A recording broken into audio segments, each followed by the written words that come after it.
Michelangelo once said, "The greatest danger for most of us is not that our aim is too high and we miss it, but that it's too low and we reach it." Welcome to Life Talk with Jesse Meester. As an international actor, entrepreneur, and world traveler with millions of followers, Jesse seeks to speak and learn from the most insightful, successful people in the world, sharing love and life together. This is Life Talk, and this is your host, Jesse Meester. Welcome everybody to another podcast of Life Talk. Today is a very, very special day, ladies and gentlemen. I have the one and only at Sadia Psychology with me. I had my eye on her for a while now. I've been talking about her on my social. I shared some clips. She's a relationship coach, therapist who is professionally trained in helping people build better relationships. A lot of you guys have been requesting a lot more of these podcasts, so I'm very happy to now introduce Sadia Khan. Welcome. Hi, thank you so much for having me. I really appreciate it. Yes, where are you tuning in from? I'm from Dubai. I'm living in Dubai for the last couple of years. I'm born and raised in London, hence the English accent, but I'm actually now residing in Dubai, and I'm trying to convince you to come out to Dubai. So because I kind of do that with everybody. I kind of encourage them to come and live here because it's fabulous. Yeah, we spoke a little bit before, and I think it's working. Yeah. I think I'm gonna head out there soon. I'm trying to lure Jesse to come and stay in Dubai, and that way we can do one in person one day, inshallah. We can do a podcast in person. So for everybody that's listening in right now, could you share a little bit about your background and how did you get into this coaching? Of course. So I studied psychology when I was younger, and kind of went into educational psychology, and I started working with children. And I was going down the working with children educational psychologist route, completed that, but instead, when I went to schools, I really enjoyed teaching. So I then became a psychology teacher for several years. So I started working with teenagers, teaching them psychology.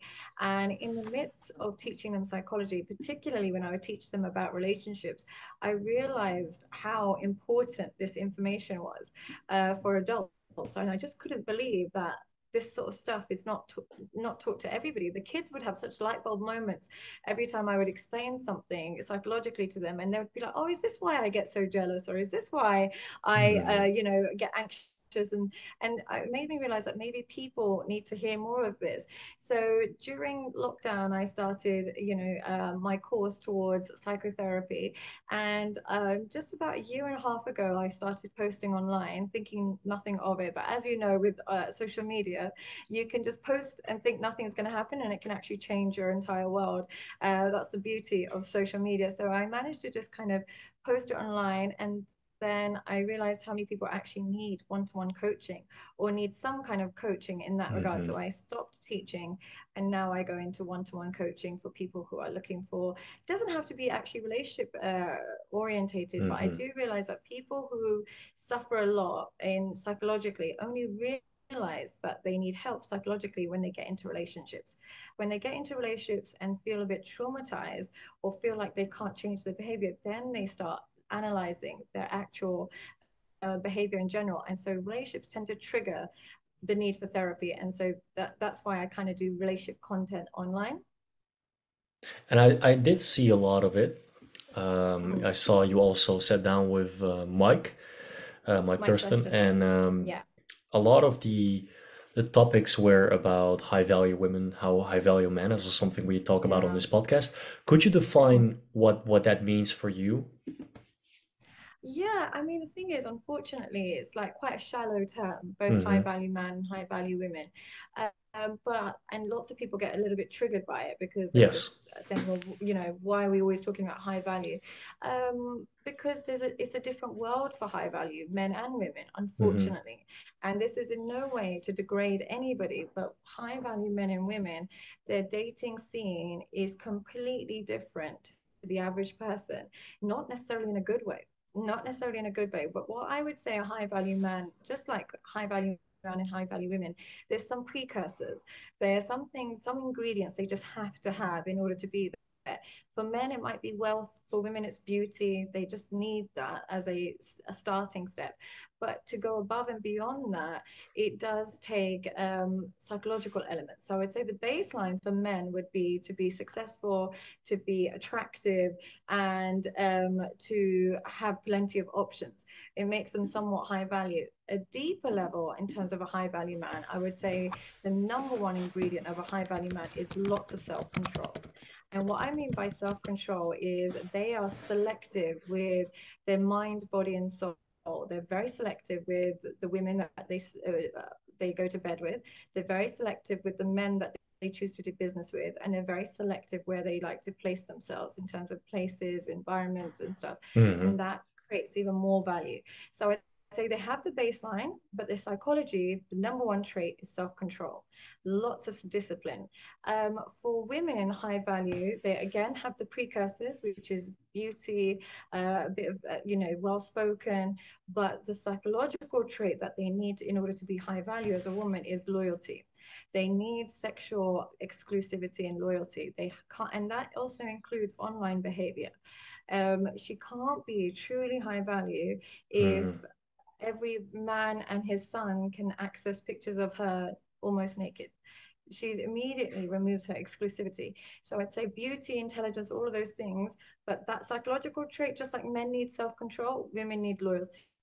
They need loyalty. There needs to be an air of mystery about her physicality in order for her to be truly high value. So I'd say those are the two ingredients for men and women that are actually needed beyond the superficial. That is very interesting. I Mm-hmm. heard you say for a high value man, you said attractive. Mm-hmm. A high value man has to be attractive. Yeah. Interestingly, we research was just published by Yale University, where women said for a successful man, it's more important about that they're financially free as opposed that Mm. they're not so good looking. And what is good looking, you know, that's very I would, subjective. But yeah.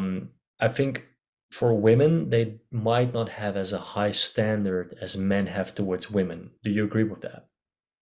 I think, unfortunately, the world and women Hmm. particularly are becoming more shallow. And Hmm. so back in the day, being highly successful was enough to keep your woman because you offer her a lifestyle that she can't access Yeah. without it. Unfortunately, in this day and age, we're so hedonistic, we're so pleasure seeking. Now, when a woman is compromising on looks, Hmm. she is less likely to be loyal. And in my experience, when a woman is Wow. dating a man who is high value based purely on money but not looks, she's more likely to be unfaithful. So a true high value man doesn't require his partner to compromise. Hmm. And that includes look. And same with women. A truly high value woman, there's no compromise. The man doesn't have to think, oh, well, she's a bit dumb, so it doesn't matter. Oh, she's a bit promiscuous, but it doesn't matter. There's no compromise. It's only on the less valuable. Now, a man who's incredibly out of shape, who's not that attractive, but is super rich, he's going to attract a woman who's happy to compromise. Therefore, he cannot be high value. I hear you. And you also Yeah. mentioned the word self-control. Yeah. What do you mean with self-control? Like not cheating? What I mean, yeah, well, Hmm. cheating, the thing is, what it is even if it's cheating or whatever it is, Hmm. there's an element of foregoing your desires for your long-term goal. Now, what I mean by that is if you've got a beautiful family, you've got kids, and you've got a wife, but any woman walking down the street can disrupt that, then you're not that high value. Same with women. It's like if there's no self-control, you become accessible and available to Oh every yeah. woman. Now, a high value man is inaccessible. Hmm. Just like Chanel. He cannot be high street brand. He has to be a Chanel. There's a waiting list for Chanel's. There's a waiting list for a For Rolex, but Hermes. there's not a waiting list for Yeah. Zara. And Yeah. that's not because there's anything wrong with it, but there's high Yeah. value. Now, not everybody can access a Chanel. If you're a man Hmm. that any woman can access, you cannot be high value. I know successful Wow. footballers. I know successful kind of, really successful like rappers or whatever it is. They've Hmm. got no value in person because they're so accessible. They're so accessible that you think, oh But my it's for God, I can most have you in my most pocket. most high value men though. Like, and especially if I look around and uh the the, It's the, cheap the for a man. billionaires, and yeah, but they Yes. there's a But majority of them. that's why, Yeah, yeah, and that's why there's so much confusion because men think money makes you high value. yeah. Money makes you desirable. High Hmm. value is inaccessible, Oh yeah. and that's the difference.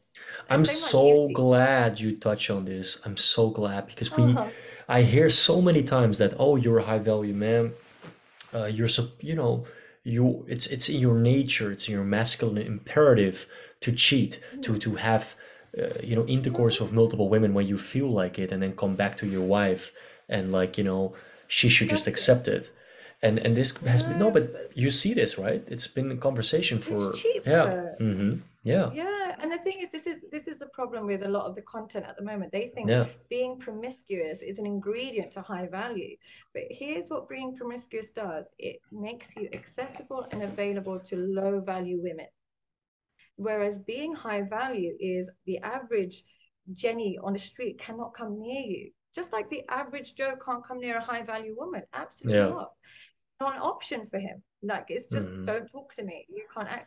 Now, if you are the hottest guy in the room and you're a millionaire, but everybody can access you, those girls can no longer brag that she's been with you because you're available to everybody. It's embarrassing. Whereas Amen. when you're a man, that it's like a struggle to get a text out of you. It's a struggle to sleep with you. You can't believe how valuable you come across to other women. Whoa, whoa, whoa. And You went a step yeah, further. You said not even get a text back from you. well, you're just not thirsty. Yeah. Yeah, no, Here's no, the thing, I hear high you. value Yeah. men, they're just not thirsty. And high value men are not going to risk their entire reputation and family for Hmm. sex. Sex is so meaningless to them because it's so Yeah. available to them. But men who are not used to that and not around that all the time, they will risk it all to have sex with a girl or have sex with multiple girls.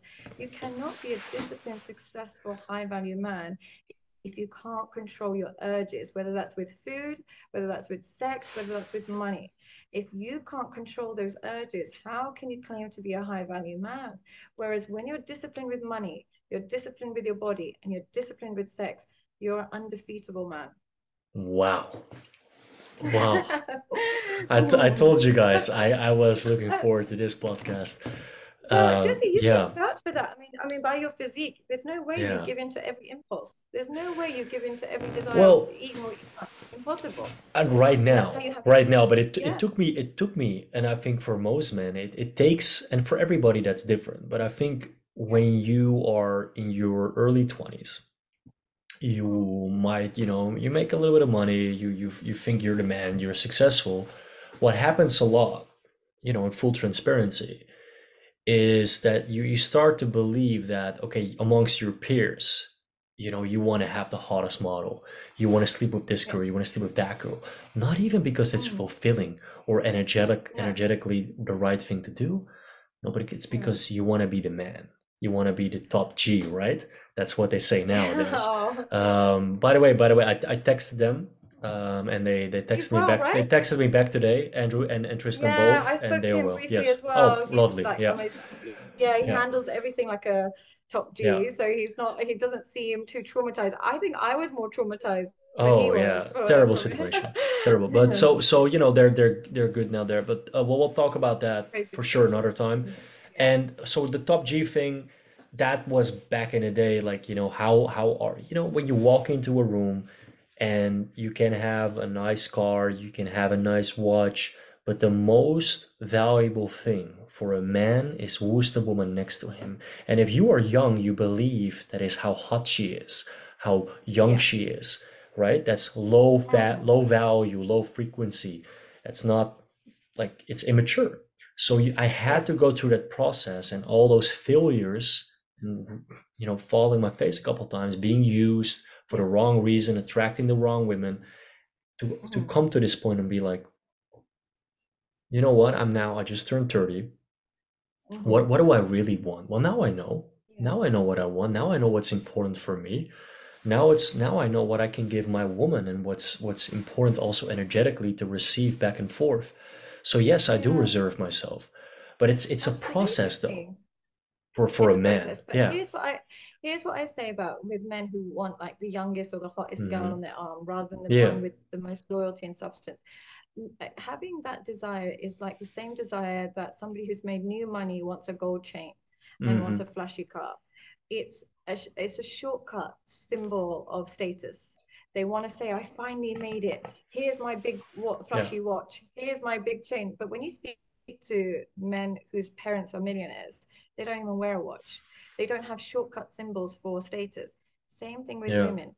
When you meet men who come from a legacy, who come from money, come from a family, what happens is they tend to marry women similar age, similar kind of looks wise as well. Mark Zuckerberg, these Bill Gates, and the most high value men, maybe even a George Clooney, they will choose people who are connected, who they are connected to, because Hmm. they don't look for short term symbols of I've made it. But getting a girl half your age that you can't have a conversation with, or getting a girl that's the hottest girl in the room, but she's exchanging numbers with other men that you know, it doesn't add to your value. Yeah. And it screams new money. It screams new money. Whereas when you get a woman who adds to substance and other men look at how much she loves you and how loyal she is, it screams, I get women already. I've Yeah. had women. I don't need this shortcut. So that's why I actually find it cheap when I see a man who's really rich, old with a young girl, because it shows me you're not looking for a connection. You're looking to show people you've made it. And that's embarrassing. It's a bit like wearing a big flashy chain when you've just made money. Like it's new True. money Yeah. behavior. Yeah. Absolutely. So that's why Absolutely. I say, because sometimes men will come to me and say, I've made a lot of money. Should I change my wife? Because isn't that the masculine thing to do? And I was like, absolutely not. That's the new money way to behave. But if Yeah. you look at legacy money, and if you look at the Bill Gates of the world, and if you look at the Mark Zuckerbergs of the world, people who Hmm. came from money and were educated and have a legacy, and Rothschild, for example, their family, they marry women of similar age, status, and appearance because they're looking to create a family, not showing other people I've made it, because the world knows they made it. And that's the kind of energy you want to bring into a room. Wow. Yeah, I feel this. I feel this. I'm Yeah, no, completely the opposite this, of what you hear from everyone else, right? I'm like yeah, the opposite. I I'm the almost get opposite. emotional, guys. I almost get emotional because it's so true. And at the same time, when you talk about this, like, let that be no mistake, it's extremely difficult. We're talking about a 0.1%, if not less. Zero. So, Yeah. you know what I mean? Like, when when when people ask me, and I'm sure you have this all the time, how do I find a high value partner? Yeah. Well, you have to be it first. Be centered in your Mm-hmm. own energy, right? And then the Mm-hmm. question is, okay, how do you do that? Well, self-development, being the best version of yourself. And also, what I kind of want to touch on as well, real quick, religion. Yeah. Do you think that's an important role? At least it is for you, I know, right? I'm very biased with that. Mm-hmm. So that's why I Okay. have to set a precursor with that. Okay. I'm incredibly biased when people ask me about religion because I am religious. Mm-hmm. I was raised in a religious environment. I have a very strong connection to faith. And my reason for this is, of course, I'm at an age and stage of my life where it's totally up to me if I want to be religious or not. The reason I love having a religion is human beings by nature are designed to worship and follow laws. It's how we're designed. We need guidance. We need it. Now, if Mm-hmm. you don't have God, you will still follow norms and values, but they'll be set by society. So social media will teach you what's acceptable and unacceptable, or your culture will teach you. Someone will influence you on what you think is acceptable and unacceptable. When you have faith and God and religion, those rules are set by somebody who, God, so somebody I think cares about me. When you don't have it, you will follow the norms and values set by social media. And the problem with that is it's designed to make you a consumer, not a strong individual. So social media will teach you you need surgery. The social media will teach Mm-hmm. you you need to be a bad bitch. Social media will teach you you need to be a man who's polygamous. It's not designed to be good for your soul. It's designed to make you a consumer. It's designed to make you lost. So that's why I think if you don't have faith, you are almost like an open wound, and society will shove you with loads of norms and values. And by having a faith, like for me personally, it felt like having a bandage or a bandage on my wound, so no one can really come through because I've already got protection there. So for me, Hmm. I found it very protective having a God and having a faith, because it let me select what parts of society I indulge in and which parts I know are not good for my soul, and I just keep far away. But if I didn't have that faith, I would get lost like everybody else. I want to touch on something because this is very different from I think what you've heard before when you had a Mhm. podcast with Mike, and he knows that I have this opinion. I'm a very strong proponent of women empowerment, and what do I mean with that? Well, I believe from life experience and traveling and my psychology background as well that we Yeah. need more women in diplomatic leadership roles. Mhm. That's my personal opinion. I know that this might be different from what you have been saying, Yeah. but I want to explain why I say that. Yeah. What we see now in the world is that a lot of the world leaders today, the men, they don't have per se a good capability to lead with a level of diplomacy that, let's say, Angela Merkel has from Germany, right? Whatever you think about her politics doesn't really matter. But the way how she was bringing people together and how she wasn't ruling or making politics from a place of ego Mhm. was actually really profound if you look at it. Mhm. So I have to say, and even when I look at strong, powerful women, I'm like, yeah, we need more of that. So Yeah. I just wanted to share that because I know that you've shared some other things as well about that. What do you think? Yeah. You know what it is? I think there's no point in having a woman in charge if she's highly masculine and Hmm. she's like a dictator. And we've had that a lot in Britain, where the leaders in charge, the female leaders, have a real masculine energy. I Yeah. would love for more females to be in charge if they remain feminine. And Hmm. otherwise they lose their value, then they just become negative women. So if I see women in charge and they have brought that nurture element and that compassion element and that idea of equality and safety and kindness, if they bring that to the table, I would be Yeah. all for it. Majority of the time, living in Britain and seeing the Theresa Mays and all of that, they tend to Hmm. be highly masculine, highly privileged women who have lost touch with the struggles of poor women or of Yeah. children. They've lost touch with that. So then I don't see the purpose, because we're just getting a woman who acts like a man to be in charge, and I'm not getting the femininity that I require in order to see strong leadership. That's a good one. Can we talk Mhm. here now that this is a nice bridge to talk about masculine and feminine roles and also masculine and feminine Absolutely. energy? Mhm. What because you talk about femininity now. What do you want to see as a woman in a leader that represents you? I would love to see somebody who looks at life and looks at society through the lens of the most vulnerable. Hmm. I think part of being a woman is our high emotional intelligence.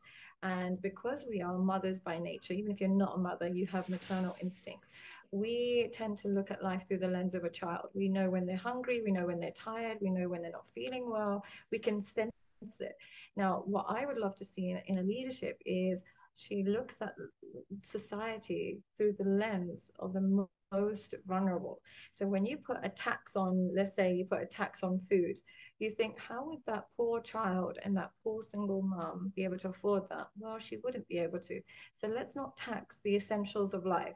Or when they're putting things like, school systems, let's pay teachers more to work in rough areas, and let's attract the best teachers to come there and so then we can change the education system in really rough areas rather than just terrible schools in terrible areas and Hmm. keeping them in the cycle of poverty.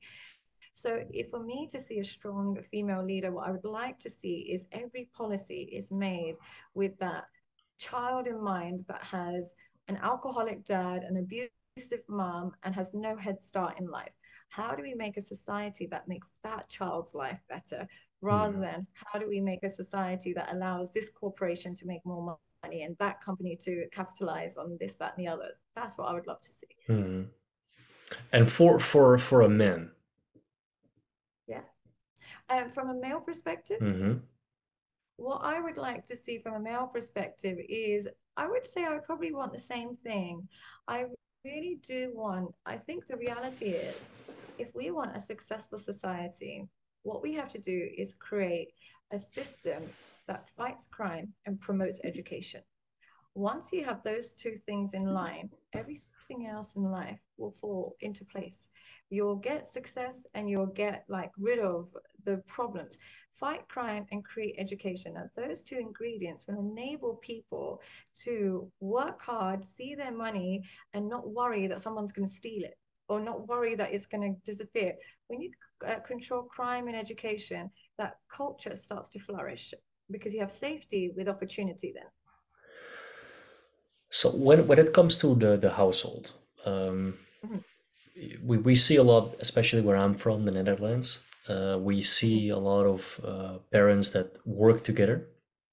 They both want to, you know, kind of like feel to bring back the same to the household, as opposed to I don't want to say like traditional, because for me this is the thing, right? When I talk about is this traditional, is this not? Yeah, I don't know if it's traditional. I think it's quite the norm, but we kind of yeah. diffused the norm to make it seem like, oh, you're traditional. But I do believe Like that, it's a foreign yeah, concept. yeah, yeah, yeah. I do, however, want to say that when we talk about, well, these structures in a family dynamic where we both take care of the household, we both work, we have Yeah, the kid in the crash. I see it working sometimes, right. but I think in the long term it won't, because you're kind of like missing out on growing up your own child. You're kind of like missing out on the most important times because you both want to make a career. So I think whoever, this is my take on it, and I'd love to hear yours as well.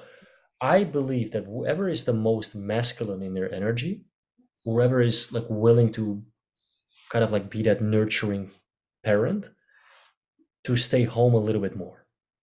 Yeah, I don't want to I say agree with man or that. female or Yeah, I like, agree with that. Whoever's got, I would say, whoever's best at yeah, soothing children and predicting their needs, yeah. whether that's the a dad or whether that's the mom, that's the person that they need to spend the most time with. Hmm. Because what that does to the child is that they recognize that there's a safe place at home. And when they recognize home is safe, they then only attach to safe connections outside of the home.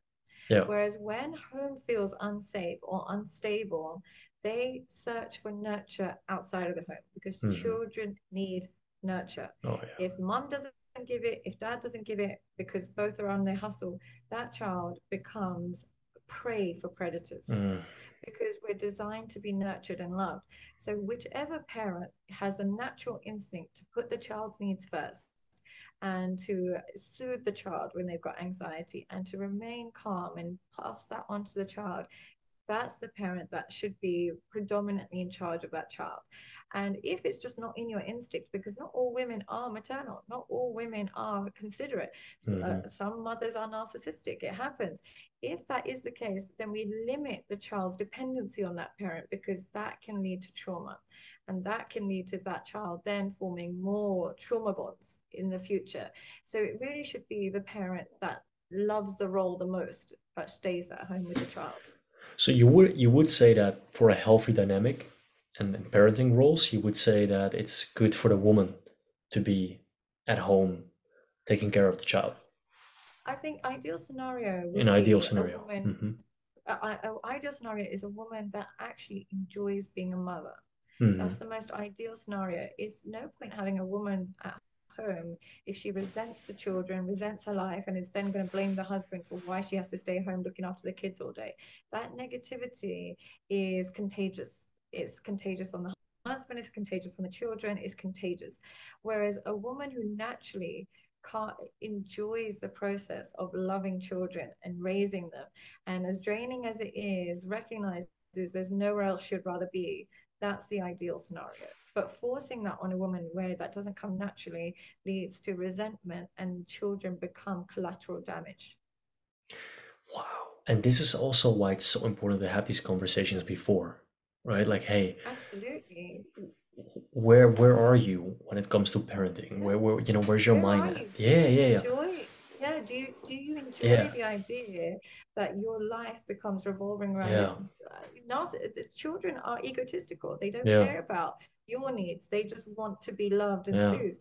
Can you do that for this child? Now, if your answer is no, my needs come first, then let's limit your interaction with that child because it's not good for them. But Well, if also you feel most like, women oh my become, God, they're yeah, yeah, and I think unfortunately more and more women are becoming like resentful yeah. towards the role, and instead of seeing the beauty in it, they see it as a chokehold. They see it as a cage, and it's unfortunate because it is actually a beautiful role. It's very draining. It's very unrewarding at first, but it's a great investment because when you love and nurture that child for the first couple of years of your life, that child becomes the easiest child to parent. But when you don't, you're creating a child that you won't be able to handle in the future. I'm so glad you touch on this because that resentment, I see it more and more happening.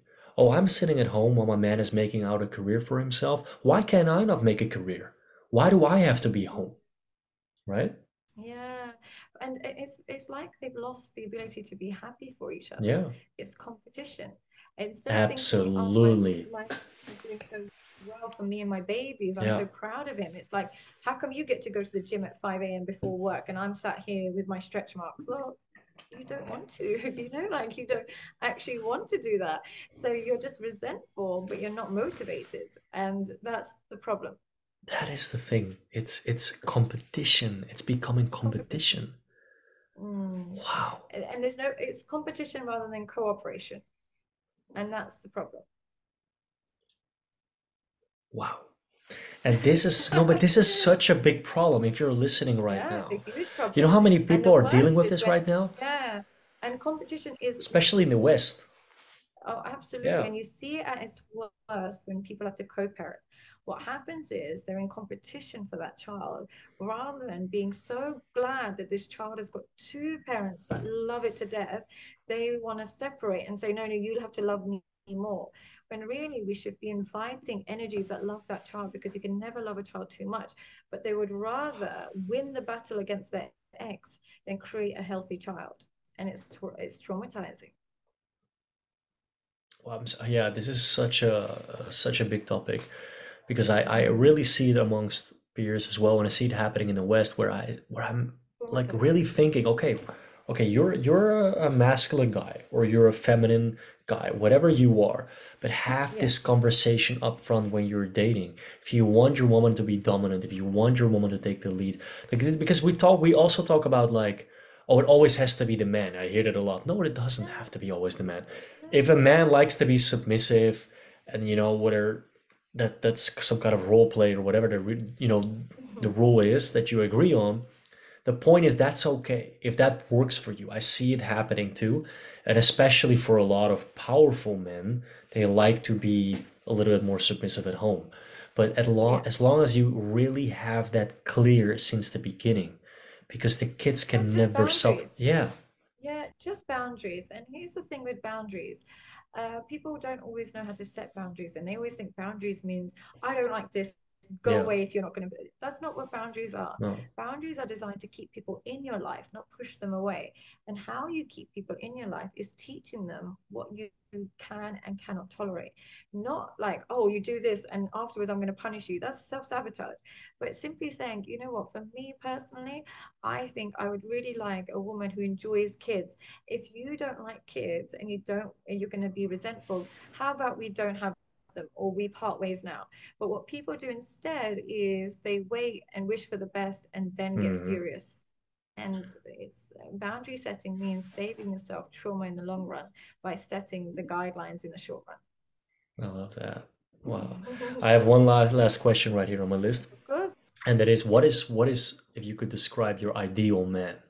How does that look like? I think an ideal man for me would be one that I can absolutely wholeheartedly respect his judgment in every Hmm. area of life. I can believe that when it comes to mind, body, and soul, he'll make the correct decisions. He'll make the correct decisions what to do with his body. He'll make the correct decisions what to do with his mind in terms of work, business. You know, he makes his best decisions. And in terms of his soul, he's connected to something beyond this world. He's not just about money, sex, cars. It's something, his soul is deeper than that. Right? And now, if I find a man who has that in mind, body, and soul, and is really trying to achieve his best, what will happen is you naturally submit because you trust their judgment. What happens when you don't trust a man's judgment is you think if you let them lead, he might lead you off a cliff.